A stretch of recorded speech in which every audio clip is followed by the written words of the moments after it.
লালমনিরহাট বাংলাদেশের উত্তরাঞ্চলে অবস্থিত একটি জেলা, তিস্তা ও ধরলা নদীর মাঝখানে অবস্থিত। এর নাম দুটি বাংলা শব্দ থেকে উদ্ভূত যার অর্থ লাল এবং স্থান, এর সমৃদ্ধ সাংস্কৃতিক ও ঐতিহাসিক তাৎপর্যের ইঙ্গিত দেয়।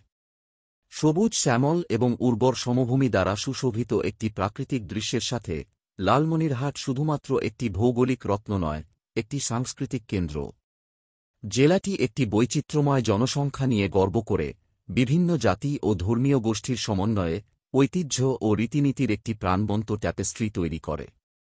বাঙালি, সাঁওতাল এবং কোচ সম্প্রদায়গুলি সুরেলাভাবে সহাবস্থান করে, তাদের স্বতন্ত্র ভাষা, রন্ধন প্রণালী এবং উৎসব দিয়ে অঞ্চলটিকে সমৃদ্ধ করে।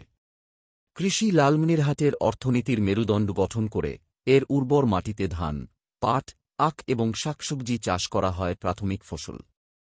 জেলার কৃষি দক্ষতা বাংলাদেশের খাদ্য নিরাপত্তা ও অর্থনীতিতে উল্লেখযোগ্য অবদান রাখে। লালমনিরহাট শুধু কৃষি নয়, এটি একটি বর্ধমান শিল্প খাত আছে।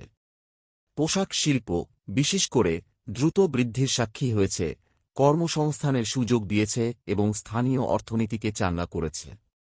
উপরন্তু, জেলাটি তার ঐতিহ্যবাহী হস্তশিল্পের জন্য পরিচিত, যার মধ্যে রয়েছে মৃৎশিল্প, বয়ন এবং কাঠের কাজ, যা স্থানীয় কারিগরদের প্রজন্ম ধরে ধরে রেখেছে। এই অঞ্চলের প্রাকৃতিক সৌন্দর্য আরেকটি হাইলাইট, যা পর্যটকদের আকৃষ্ট করে, যা মনোরম ল্যান্ডস্কেপের মধ্যে প্রশান্তি কামনা করে।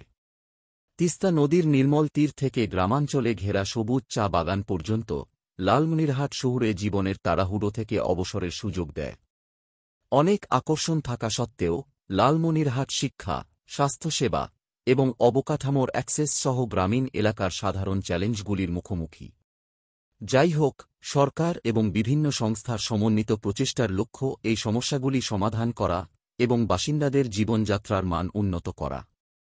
মোট কথা, লালমনিরহাট শুধু একটি জেলা নয়, এটি বাংলাদেশের সাংস্কৃতিক ঐতিহ্য, অর্থনৈতিক সম্ভাবনা এবং প্রাকৃতিক সৌন্দর্যের একটি মাইক্রোকসম। এটি ক্রমাগত বিকশিত এবং বিকাশের সাথে সাথে এটি তার জনগণের স্থিতিস্থাপকতা এবং চেতনার প্রমাণ হিসাবে রয়ে গেছে।